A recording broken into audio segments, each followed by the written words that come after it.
Good evening, punters, and welcome into another episode of the TryPod, where we break down every NFL game every week from a betting perspective. And last week was an absolute horror show. Losing week for us and a big one at that.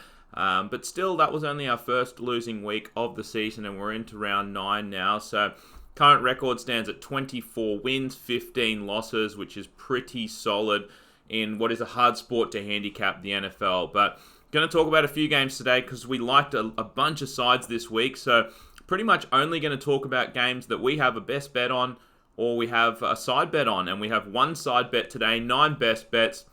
Let's get it kicked off. Let's start off with the Chicago Bears at the Tennessee Titans. The Bears are catching 6.5 points. The total sitting at 47. I like the Titans here. And I know that the Titans were off the bad loss last week to the Bengals, but Burrow was pretty awesome in that one. I know people can kind of say, the Titans, it's a really bad loss, seeing as there's some O-line issues with the Bengals and stuff like that. But the game script kind of got away with them. They like getting up and getting Derrick Henry to just run downhill in that one. I was worried that A.J. Brown would be out for this one. He's the Titans' best receiver. He's had a full practice today, which is a good sign. And it's a bad spot for the Bears. They lost in OT last week to the Saints, had to play the full 90 minutes. Nick Foles still looks like absolute garbage, actually. I can't believe that he won Philly a Super Bowl not that long ago.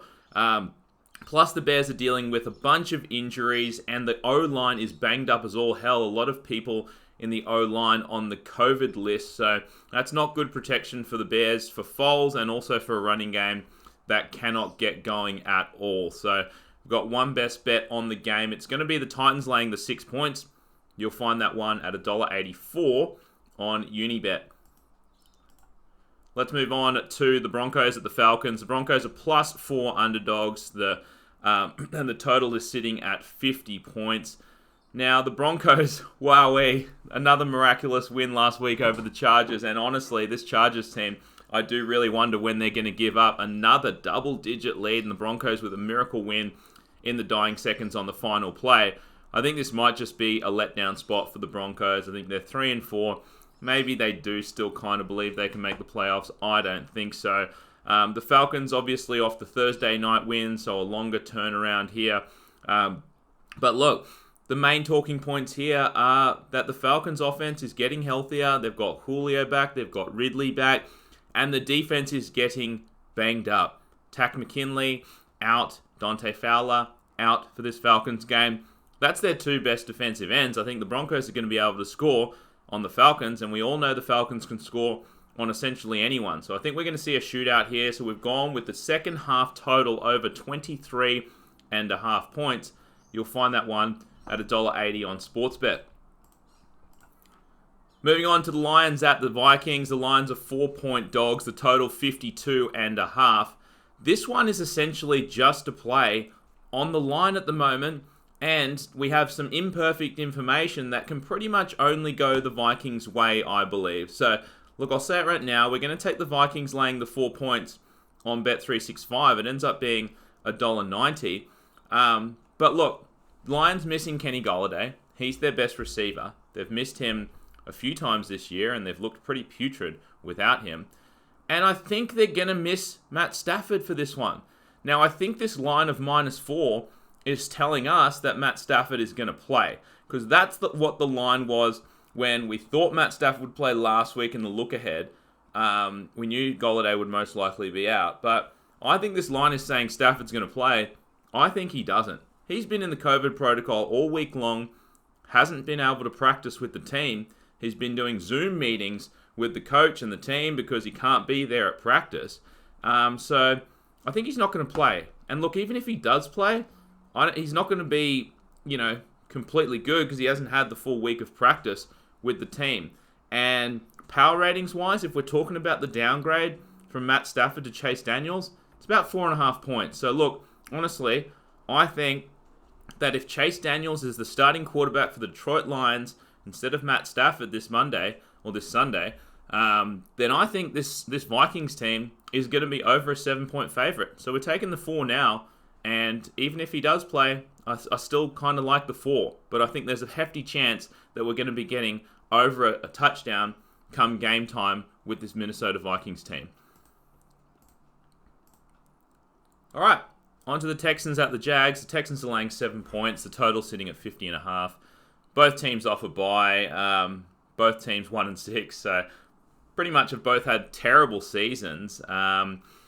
Look, no chance of a playoffs for either of these teams. But look, the Texans, they still got Deshaun Watson. They've still got some pieces there. I don't think they're just going to throw away the season. We kind of know what this Jags team is at the moment. They're tanking. And now they've, gone to Jake Luton, if that's even how you say it. And it's a worry betting on a team where you don't even know how to say the quarterback's name. Obviously, Minshew gone. This is a team that's tanking, no doubt. I don't think Houston are tanking with Deshaun Watson. And I trust them a little bit more to be motivated off this bye week and actually want to win this one. The Texans smoked them last time. I think it's going to be more of the same this time around against the Jags team that doesn't even want to win at the moment. And you can kind of see that. Bring in Luton instead of Minshew. So we're going to lay the 6.5 points with the Texans. You're going to find that one at $1.86 on Sportsbet. On to the Giants at Washington. Now, this is a garbage game. We don't have a best bet on it, but I do want to talk about it because we have a side bet on it, a $200 side bet. I like the Skins. I like the Washington football team. Jacob likes the Giants. The line is 2.5. The Giants are underdogs. The total sitting at 43. Now, the Giants won this matchup when they played about a month ago. We all remember that one. It was a 1-point game. Washington went for 2 at the end. So we've got some revenge in terms of Washington for that one. Giants 1-7, Washington 2-5. Neither of these teams are making the playoffs. And look, you can argue that the Giants might be the side in this one. They haven't been bad lately. They had the 1-point win over Washington, obviously, it was a few weeks back. Then you have a 1-point loss to the Eagles, which, you could say isn't a terrible loss. Then you have a 2-point loss to the Bucs on Monday night. That's a decent 2-point loss. But I do wonder when that's going to catch up to them. All these close losses are a little bit deflating for this team. I also think that Washington's stats are a little bit suppressed because, they had Dwayne Haskins in there for the first bit of the season. He is horrific. Kyle Allen's looked way better since he's taken over, so I think those Washington stats are a little bit suppressed. You're also getting Washington off the bye, off a confidence-boosting win over the Cowboys. I don't think they're tanking. Giants off the short week. I think it's a better spot for Washington. I think they're the better team. They've got the 4th-rated defense in the league, according to DVOA, and you're getting some revenge from the game a few weeks ago. So I'm happy to lay the 2.5 at home for Washington. Jacob's taking the other side, and that's going to be our first and only side bet for Week 9 in the NFL. Let us know in the comments who you agree with. I've been taking a little bit of money off Jacob lately, so you could argue that I'm on a streak, but you could also argue that he is due. Let's get on to the Seahawks at the Buffalo Bills. This one should be a cracking game. The Seahawks are 3-point favorites at the Bills. Total of 55, so they're expecting a few points in this one. So the Seahawks last week, obviously, we saw that win over the 49ers, and while it was a very impressive win, I think it should have been an even bigger margin, really. They won by 10 points there, but that game was definitely over at halftime. I think the scoreboard kind of flattered the 49ers with some late TDs. So that was a pretty cruisy game for the Seahawks side.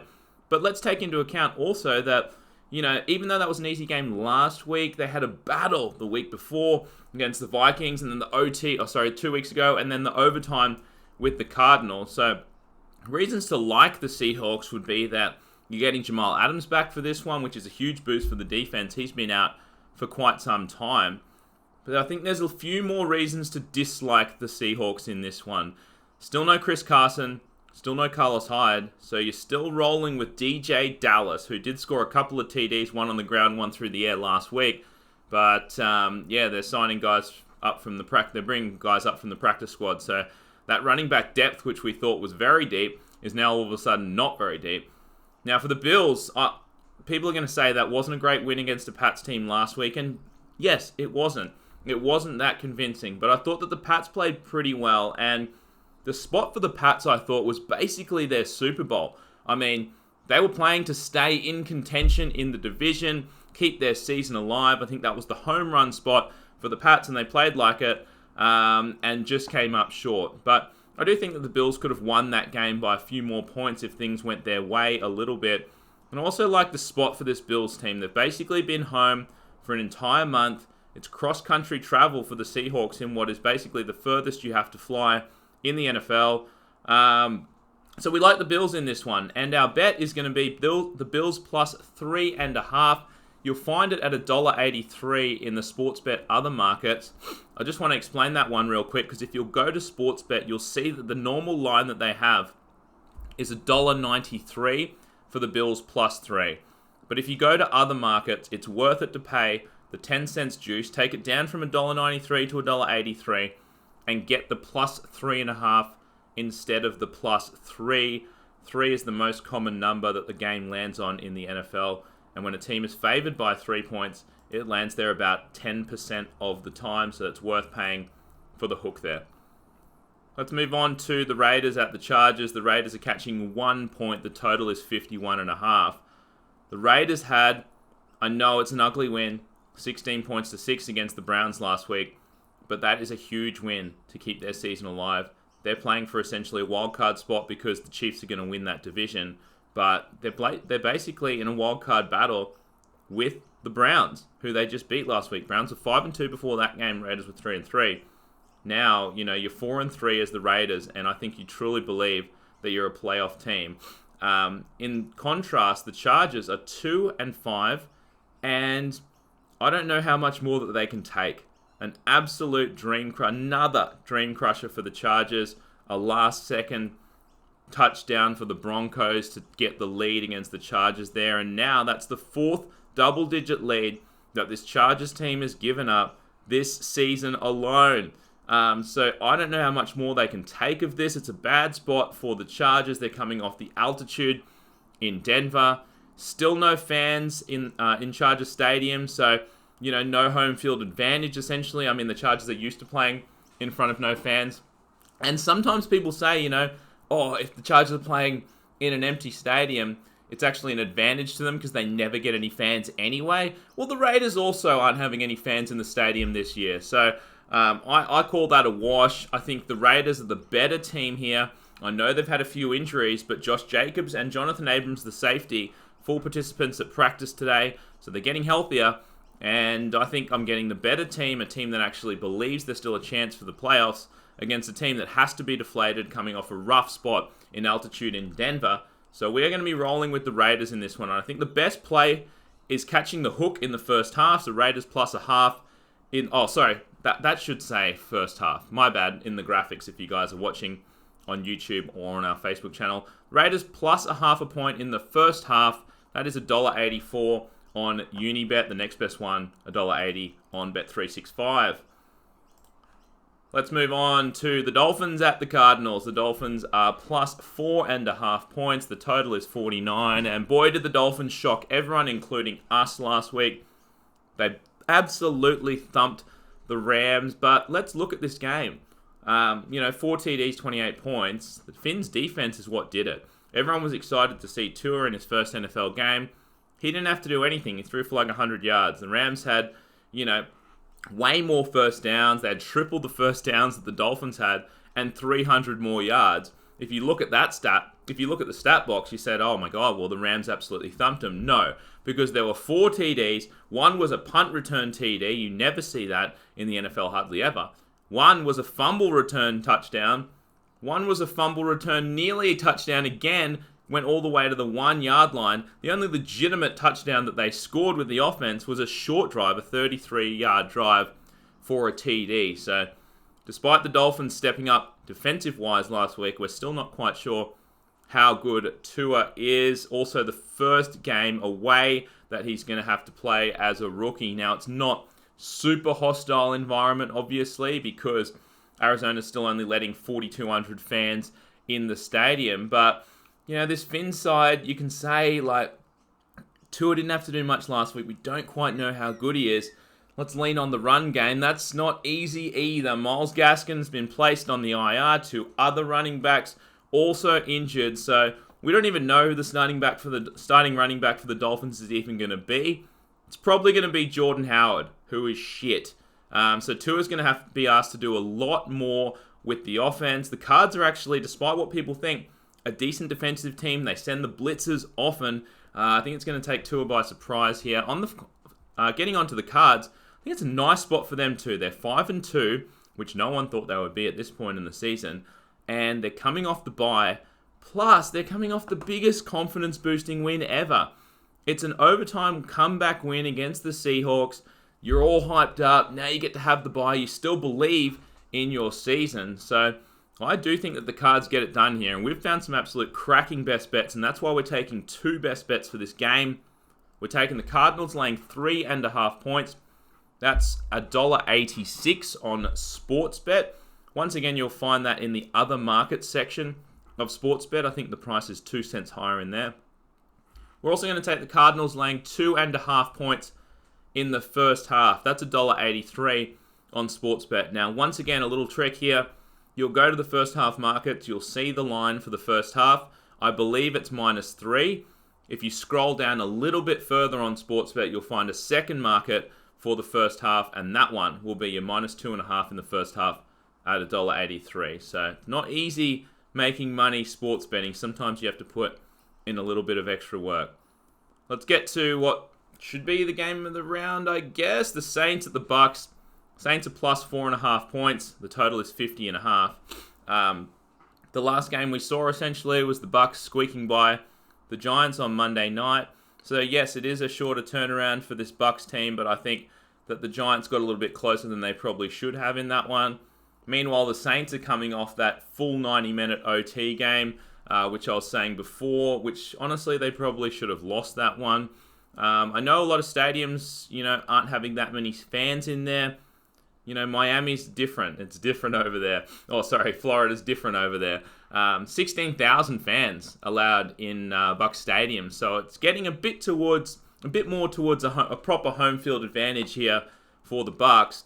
And look, I think the Bucs are pretty legit, honestly. Tom Brady looks decent. Fournette's had a resurgence. They're getting, Antonio Brown this week. They're hopeful Chris Godwin should be back from that finger injury. And I don't like what I'm seeing out of this Saints side.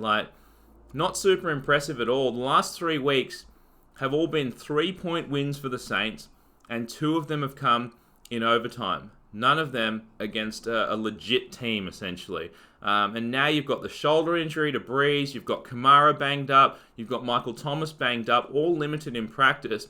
They'll probably be all fine to go, but, fully healthy, I still think this Bucs team is better, and this Saints team is not fully healthy, that's for sure. I like the Bucs in this one. I think they should be able to get the job done. We're not taking the full line. We're taking one that we found that's a little bit better as well. It's the same deal. It's the Bucs laying 2.5 points in the first half. You'll find it at $1.80 on Sportsbet. Same as the Cardinals game. Scroll down to the second market of the first half. So you'll see the first half market. Keep scrolling, and you'll get to -2.5 at $1.80. That's going to do it. I think that was 9 best bets and a side bet. So thanks again for tuning in, guys. Hopefully we don't lose all 9 bets, and that'll move us to 24-24 on the season, which would not be ideal. But thanks once again for tuning in to our Week 9 NFL preview. We're actually going to be back tomorrow, Sunday night, to preview Game 2 of State of Origin. Maybe Queensland can actually go up 2-0, which would be a crazy result after they were 10-point underdogs in the first game. So we're going to have that Sunday, and then next Thursday we're going to have an Origin recap, and we're also going to get Jake Humphrey on the pod to talk about some of his tennis betting. He's been absolutely crushing it in the TryPod group as of late on his tennis bets. So cheers for tuning in, guys. Always gamble responsibly, and we will see you guys tomorrow night. See you then.